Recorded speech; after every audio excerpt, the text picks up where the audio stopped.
Before we go any further, I just want to say if you want to support this channel, please follow us on Spotify or Anchor. The podcast name is Mike's Mets Podcast on both channels. You can also follow us on YouTube, the channel name being once again Mike's Mets Podcast. If you were so inclined, please comment, like, and subscribe on that YouTube channel. And finally, please follow me on Twitter at Mike's Mets Pod, all one word. And if you were so inclined as well to like any of the posts I might be putting up on Twitter, I'd greatly appreciate it. To be as Drupal Cabrera, who the Mets had signed in December 9th, 2015, to play shortstop. And when I say as Drupal Cabrera, there's probably going to be at least one person thinking, why is Asdrubal Cabrera an honorable mention? Shouldn't there be other honorable mentions more than Asdrubal Cabrera? And it's funny you say that, person who is mocking my list. Asdrubal Cabrera actually played really well with the Mets. It really cannot be understated how big a part of the team he was during these 2 seasons in 2016, 2017, and actually part of 2018. He plays probably the best baseball of his career. I don't know how this happens, but he is basically like a journeyman player. But when the Mets bring him in, he played on 3 other teams at that point: Cleveland, the Washington Nationals, and the Tampa Bay Rays, who he had played with in 2015. And when the Mets acquire him before the 2016 season, I remember feeling like, oh, okay, that's like a decent move. I didn't expect that much from him. He's actually a huge part of that 2016 team that made the wild card during that season. And he's playing by far the best baseball of his career. It's actually insane. He has a 3.3 WAR during that year.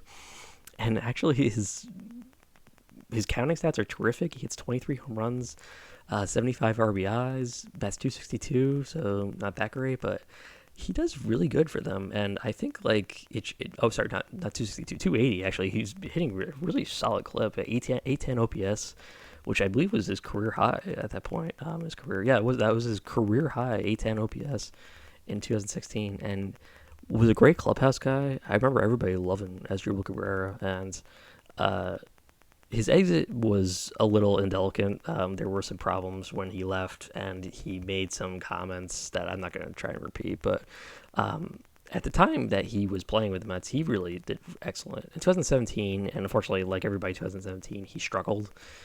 He still bats 280 during that year, but he's not playing quite as well. He sees his WAR drop down to 1.3 from 3.3 the previous year.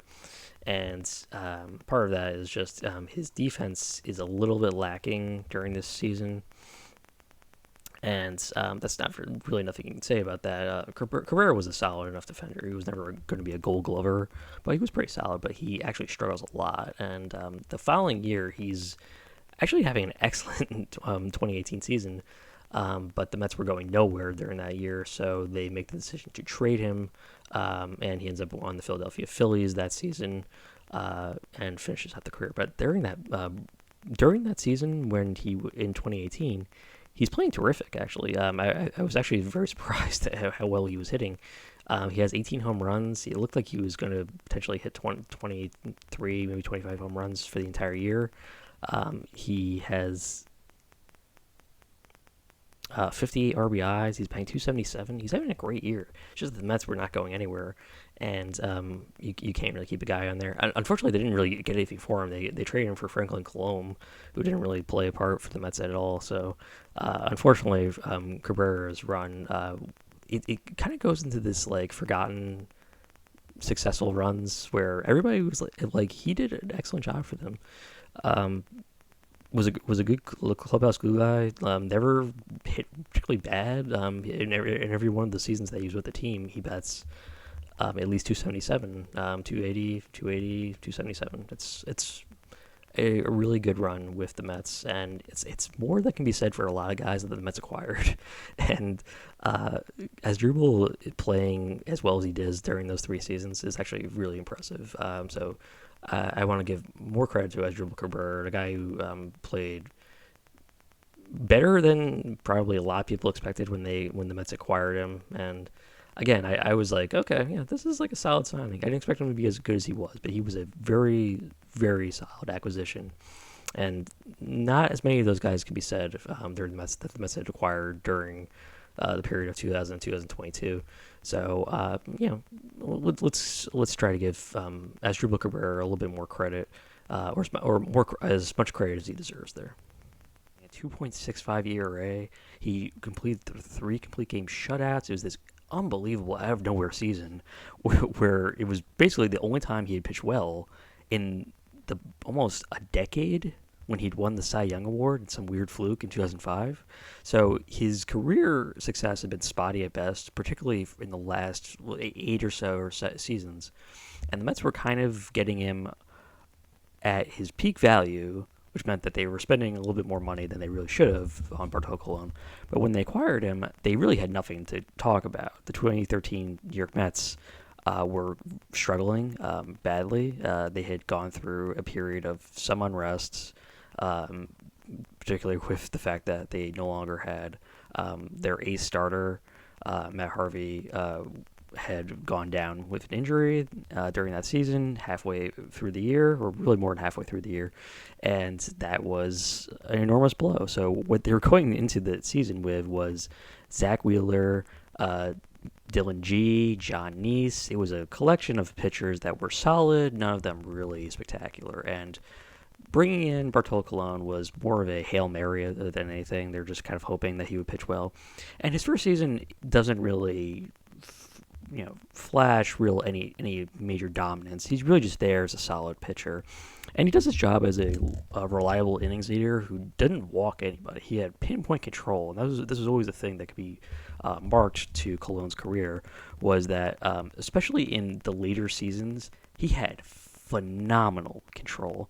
He was consistently viewed as one of the best strikeout to walk pitchers, and it wasn't because he was striking out a lot of guys. It was just because he refused to walk almost anybody, and that phenomenal control provided him some value in terms of the fact that he wasn't a guy who you could necessarily count on to give you a great pitching performance every game out or every 5 days, but he was going to do a reliable amount to help you out, and he becomes sort of the de facto ace for that season.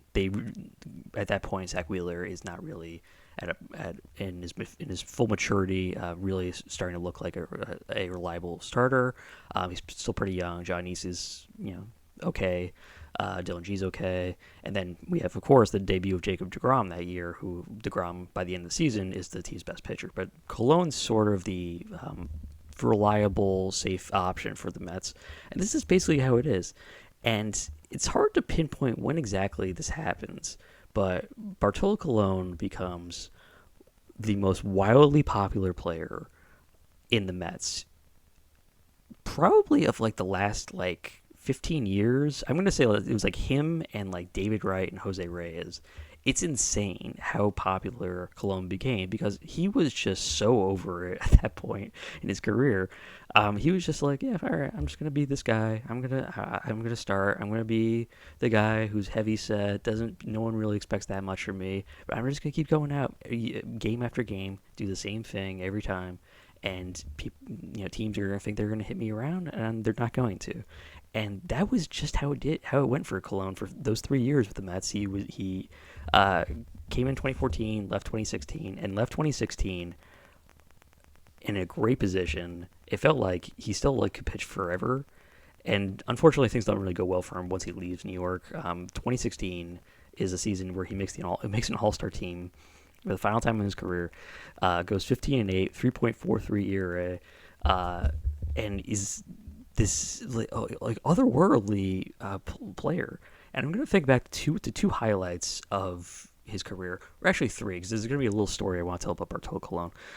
But two major career highlights for him, I will think back to. One, in the 2015 season, And everyone recalls 2015, the year the Mets went to the World Series, and Cologne was a big part of that team. He would go 14-13 that year. He was basically the fifth starter for this team because they had so much talent ahead of him with DeGrom, a returning Matt Harvey, Zach Wheeler. Actually, not Zach Wheeler. Sorry, I take that back. Not Zach Wheeler.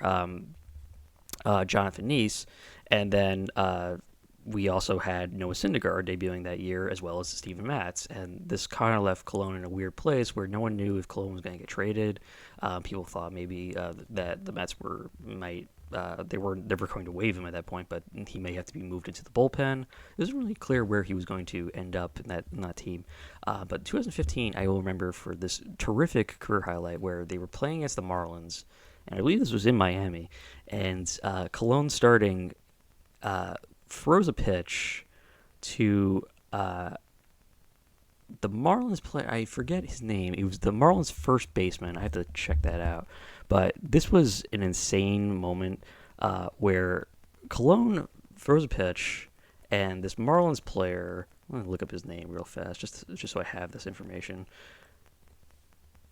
It's off the tip of my tongue, but I can't remember his name. Justin Bour. That's right. Okay, so Justin Bour grounds sends a little ground ball up along the first baseline, not unlike the Mookie Wilson famous grounder that gets bobbled. That's when the '86 World Series. So not unlike that, except that Bartolo Colon, all 42 years old of him, dashes down the first baseline, and in the moment that he has to make a decision, he takes the ground ball. Boer's already ahead of him at this point, and Cologne has to make this incredible behind the back, flick of the wrists toss to first base, and he somehow, incredible, I don't know how he did it. It was like a magic act. It somehow lands perfectly in the glove of, it was Eric Campbell, who was playing first base that game, and Campbell was like surprised. He's like, "Oh, okay." he caught it, and everybody is just dying laughing because Bartolo Colon was so effortless. Gary Cohen makes an immortal call saying, "This man will live to be 100." It's just a terrific moment in Colon's career, and this is basically just a snapshot of Colon's entire Mets run, where he just would do things, and you're like, he's so agile for being like almost 300 pounds, and he was so like funny, and like no effort was put into anything he did. He was so lackadaisical, but in the best sort of way. It wasn't like he was phoning it in. He was just knew the appropriate amount of effort to give, and it's because he was so old. Everybody just like went along with it and loved it. And this leads to another great moment in the 2016, in the next season, 2016, where Cologne connects for a home run that is so insanely popular. It is, I think, the most watched clip in New York Mets like history. Like it's so. And I remember watching it, and I was like, "Oh my god, he actually hit a home run!" Because everyone knew at that point, like he was the worst hitter of all time, and for a guy who pitched for the majority of his career in the American League, he was not familiar with batting, and he would just swing. He wasn't trying to make contact generally. He was just sort of swinging up there.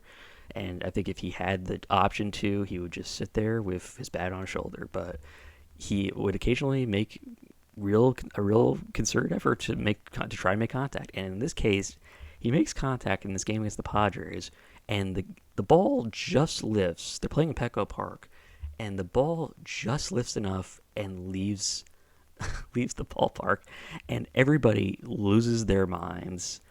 Gary Cohen, I've seen make some incredible calls, or heard him make some incredible calls during his time as the Mets play-by-play man.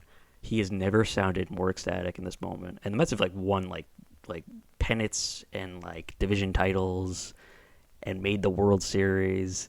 He has never sounded this excited ever. Like it's insane how thrilled he is in this one moment with watching Bartolo Colon hit a home run, which no one ever thought he was ever going to do. Everyone was like, he's never going to do that. It was insane. The Mets had so many great hitting pitchers during this time with Syndergaard and Steven Matz, but he really was this larger than life figure. And just one last thing I want to talk about with Bartolo Colon was I had happened to be at a game with my dad, and this was during the 2016 season, I believe.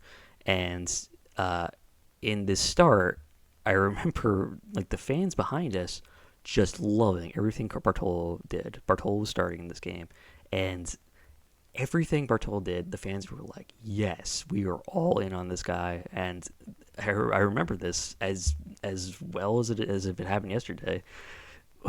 A little ground ball, Cologne just hustling after it off the mound in front of him, grabbing the ball and throwing it to first base, and the guy behind me going, "There's Cologne like a jungle cat," and I was dying laughing. It was a perfectly appropriate analogy for Bartolo Colon, who I still love, and we saw him appear at Old Timers Day in 2022, and still looked great. And everybody still loves him. He's so insanely popular that you wouldn't be surprised if he ever got elected to the Mets Hall of Fame, like or something. It was insane for a 3-year run, and he's number 10 on this list. So he didn't really have that much of an impact. But you have to love Bartolo Colon. He was so easy to like, and it's just a terrific Met.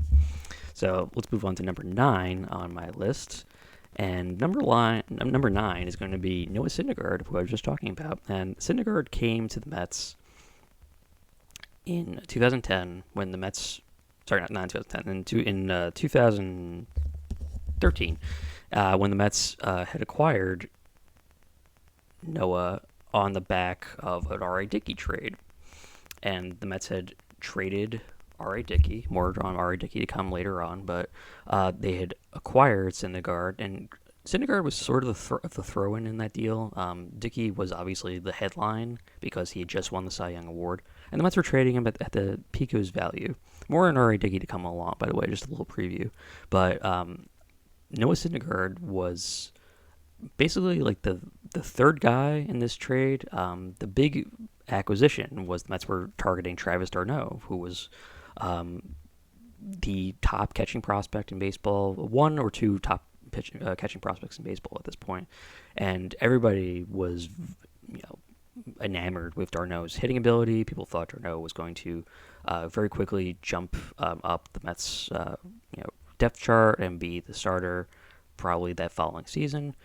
So people were focused on d'Arnaud, but Syndergaard people would also made mention of in that trade. And Syndergaard was this hard-throwing kid. People thought very highly of him. They were just under the impression, and rightly so, that he was just very raw at the time, and that the fact that the Mets had been able to acquire Syndergaard, this raw but clearly very talented young man, in this trade for R.A. Dickey was just terrible baseball by the Blue Jays, and that it was something that the Blue Jays were going to regret. And Syndergaard does make the Blue Jays regret it almost immediately.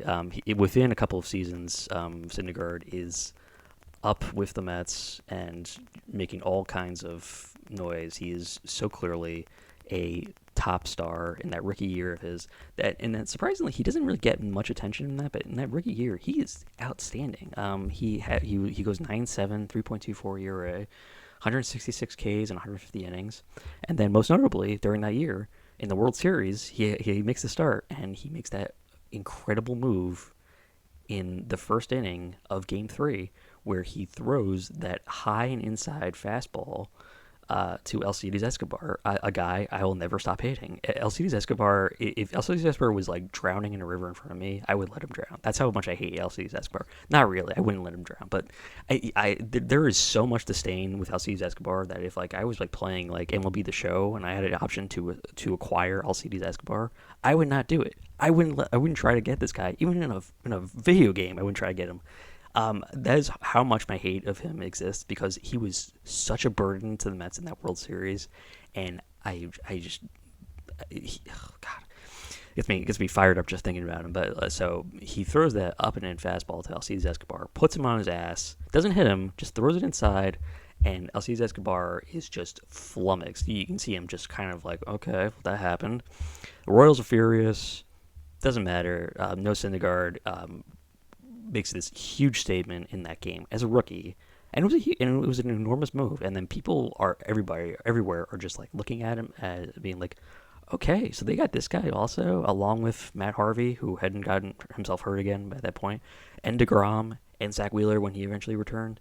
People were like, yeah, okay, and Steven Matz, and you're like, this is a Mets rotation that's set. They're okay for the next few years. Little did we know. The next year is an all-time season for a Mets starter. Noah Syndergaard is basically deified. He is unstoppable as a Met, and I say unstoppable. He wasn't like Dwight Gooden 1985, but he was really damn good. I mean, like he finishes eighth in the Cy Young voting, so nowhere near making a Cy Young award. Makes an All-Star team, leads the league in FIP that year, as well as home runs allowed per 9 innings. People just could not hit him. He was really difficult. And I remember that year just being like, wow, Syndergaard is unbelievable. He was throwing this insane, like 90-mile-an-hour slider.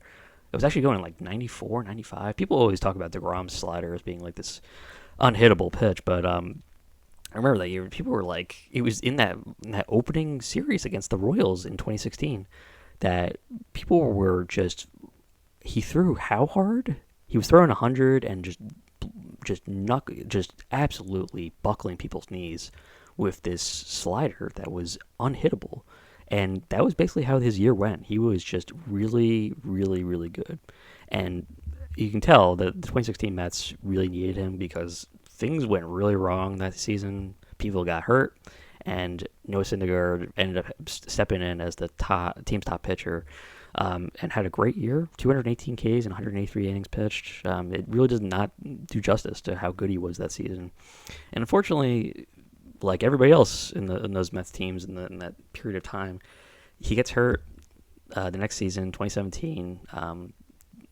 Conflicting reports as to what exactly was the cause of the problem, but people were under the impression, at least in social media circles, that Syndergaard had made moves during the year that kind of put unnecessary stress on his arm, through what felt like excessive lifting. I remember he came into the spring training that year huge, and that was sort of the report. But he gets hurt, and unfortunately, he's out for the majority of 2017. He makes no impact on the team at all, and that 2017 team is essentially a lost season. So we don't even talk about 2017. He comes back in 2018 and is only for part of the season. He unfortunately is still kind of dealing with the after effects of this injury. And in 2018, he pitches well, but his dominance has not reclaimed. And I'll put this in terms of in the look at his stats. He's 155 Ks, 154 innings, 13-4, 3.03 ERA. But these are perfectly solid numbers. It's just not what people were expecting, and people were waiting for him to kind of get it back. It never kind of returns for him. And unfortunately, more injuries progress, and then he's in 2019 more of a burden than really a help in any way for that 2019 team that should have made a playoff series if certain players had not let them down. Unfortunately, until I'm looking at Edwin Diaz, but he is, I would say, probably the least helpful player on the team in 2019 of their starting pitchers. And they had like great starting pitching that year. They should have had better performance. Unfortunately, they were let down by guys like Syndergaard, who did not pitch particularly well, and then he's gone all of 2020 and 2021. Makes his brief return in 2021, where they give him a couple of winning performances to do, and he doesn't do anything in that time. And the Mets make the decision at that point: we're not going to bring him back. And too soon to tell. I think it was the correct move. No Syndergaard, however talented he is, has clearly lost that ability to be a dominant starter. And from all I've seen right now, even though he's still like pretty young, I believe he just turned 30. Yeah, he only turned 30 in August last season. So for what they got for what he was, he was a throw-in for a deal. He was an incredible acquisition for this team, and you have to look at him and say he's a great pitcher. He is certainly a guy who could have been better than he actually ended up being, but I still look at No Syndergaard and say he was an outstanding acquisition. He was, for the seasons that he pitched, very talented. I just wished more for him, and unfortunately, we just never really got it. But in terms of his overall impact on the team, I mean, spectacular, and just did an enormous job for them, especially in the postseason and other times. So he really was a great pitcher, and something that can't be understated enough. So let's go on to number 8 on my list, and that's going to be. Sorry, my screen froze. Curtis Granderson, when the Mets had signed in 2013 to be part of the team, and Granderson coming off some great seasons with the New York Yankees at this point, and was considered a top player hitting the free agent market. His first season with New York does not go well. However, what I'm looking at for him as in terms of his performance is really after that first season, 2014. So I said 2014, really bad year. And the Mets were getting a guy who was coming off a tricky year. He had not played in the majority of 2013. So the Mets were getting a guy who no one really knew where exactly he was going to be. He was over 30. He was, I believe, hitting 33 or 34 this time, so they knew they weren't going to get much of his prime performance left. And he really underwhelms in that first season in 2014. And finishes with a 714 OPS that year, only 20 home runs. And the 20 home runs is something that people were a little surprised about. I wasn't really, because his power surge with the Yankees always felt a little strange. It didn't feel like something that was necessarily appropriate, and even though it gained him a lot of value in terms of the free agent market, his real value was in terms of how he played in the field, how he did at the plate, not his power wise, but how he exercised himself in terms of his ability to get on base, and how he could lead the team as just a great veteran. And that is one thing that cannot be stated enough with Curtis Granderson, is his leadership as an outfielder and a clubhouse guy, a guy who led this team during a period where they had a lot of young talent, and he was the veteran that everybody respected and looked up to. And people would say, like, this is a guy, he should, like, if he ran for office, I would vote for him. And he was just really well liked and very popular. Everybody liked him. Looking at his season the following year, 2015, again, this is the season that the Mets went to the World Series, it's like night and day. I mean, his performance is incredible during that season. Not to mention walking 91 times. That was something that jumped out at me when I was looking at his stats in 2015. I was like, he walked 91 times? Like, that's incredibly impressive for a guy who was like a 250 hitter. Then I was like, yeah, for his career, he was a 249 hitter. He was able to get on base extremely well. He had a great knowledge of the strike zone, very very analytical and smart in his approach at the plate, and was still a dependable corner outfielder. Occasionally had to play center during the time the Mets just could not get a center fielder in there, unfortunately.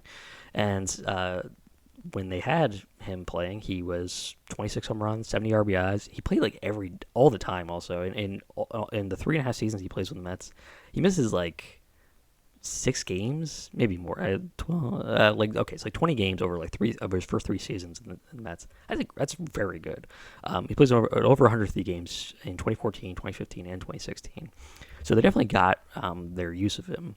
And in 2016, he's unbelievable. Really hitting well in 2016. Finishes with 30 home runs. His numbers declined down in terms of his batting average. He's only batting 237 in 2016, but he was one of the most dependable bats on that 2016 team, who were just kind of scrapping along and making their way in. I've already talked about Asdrubal Cabrera and how pivotal he was in his performance that season, but 2016 Granderson was important as well. And then by 2017, already on his way out, but he's still hitting well. His 19 home runs during his first 111 games that year with the Mets, and then they traded him to the Dodgers. So he finishes up his run, but in 3.5 seasons, not too shabby. He ultimately bats with the Mets. He has a 239 average, 95 home runs, 247 RBIs, a 784 OPS. It's really more in terms of his WARs where you look at his value and you're like, okay, that worked out really well for them. So he His best performance coming in 2015, where he has a 5.1 WAR. Gets a little bit of MVP voting his way, and he was an important piece of that 2015 team. And Granderson was very much a strong acquisition for the team. He was, at the time that the Mets brought him in, one of the few offensive stars that they could really look at as a guy who, okay, like this guy could help lead us. And his signing really did demonstrate that this team was looking to jump into a different era in terms of bringing in a free agent acquisition who was obviously not going to light the world on fire, but was a solid player, and spending the money to acquire him, particularly by the Mets, the Wilpons during this time, was important. So I really did like the Curtis Granderson acquisition, and during that limited time that he's with the team, he helped in all kinds of ways. There's really nothing that you can look at to him, even in his first season of 2014. In terms of his veteran leadership, it really cannot be said enough that he was a great clubhouse glue guy, a guy who you really could look at as giving a good interview, could take responsibility, give praise to his teammates. Just a really integral part, and he was a very popular player with the Mets during this time. So I would look at him as easily one of the top 10 acquisitions from the Mets in the 21st century. Okay, so let's move on to number 7. And number 7 is going to be Tom Glavine when the Mets acquired him in 2002. And I know some people are going to be like, Tom Glavine's on this list, and he's number 7 ahead of guys like Noah Syndergaard and Curtis Granderson and Bartolo Colon. Why is Tom Glavine here? Tom Glavine was, of course, past his prime by the time the Mets brought him in, but Tom Glavine was a really important player for the Mets to bring in, just because of the fact that they needed a reliable starting pitcher during this period, and unfortunately, everybody that the Mets had during the same time that the Mets acquired him sucked so horribly that he really stood out. And every time that he didn't pitch particularly well, it made just enough impacts that people were like, yeah, was this actually worth bringing him in, particularly his first season. And this is kind of a running theme with a lot of Mets acquisitions, is that their first season does not go particularly well. There is an adjustment period with playing in New York, so every time the Mets bring in somebody like a top tier pitcher or top tier hitter, I always kind of look at it and say, like, okay, this first season may not go well, so let's kind of be prepared for it. So fortunately, we've had some better play from big acquisitions in their first seasons. Some have not. We'll get to those people in a little bit. But Tom Glavine's first season with the Mets was horrible. In 2003, they bring him in, and he goes 9-14, 4.52 ERA in the first year. Jesus. And this is following a season with the Braves where he'd gone 18-11, 2.96 ERA. And people will point to some bad things that Glavine does during this time. He's just not very reliable, and he goes in a really bad trending direction in terms of his ability to strike people out. And he was never a strikeout pitcher. He never strikes out 200 guys in a season ever during his career, even in his youth. But there was always the theme with Glavine was that he was always going to be able to hit his corners. He could reliably hit the outside corner of the strike zone. That's how he got a lot of his Ks. In that first season, 2003, he's not doing anything right. He only strikes out 82 batters in 183 innings. That's very low. That's well below his career mark for his career was 5.3. So only striking out four batters an inning in 2003, so definitely low. And they have to make moves at that point after him. They're still trying to build a contender during this time, and they're coming off a really bad season in 2002. The 2003 season's even worse. One of the worst Met teams in recent memory. They go 66-95 that year, and actually, the 2002 team might have been worse than that. Actually, let me look real fast. Yeah, the 2002 team was fine. Actually, no, the 2003 team was really bad, though. 95 losses, not very good. So he's basically the big acquisition that year. He was in that offseason. People looked at Glavine as supposed to be this guy who was going to kind of help lead the team. he turned into like the fourth worst starter on that team, which is like, you're like, this is a team that had like, Steve Traxel and Jay Wan So, even they were better than Glavin, and they were paying Glavin a lot of money at the time. So what they were paying for did not look really particularly good, and he has to kind of get adjusted to playing here, and unfortunately, he eventually does. And his next few years are very solid, especially in 2004, 2005, 2006, 2004 and six. He makes two All Star teams. He's consistently hitting 200 innings a season, and unfortunately, it all ends in a very poor fashion in 2007, where he just kind of, the body had given up at that point, and he is very much depleted. And this is really more on the Mets, the fact that they couldn't get any pitching help during that year, during this time at all. Like, this was an enormous, drawback to those Met teams of '06 to '08. They just had no pitching. They had loads of hitting, no pitching, and it really did slow them down. And Glavin, unfortunately, everybody remembers that in that final start, he completes the collapse of '07.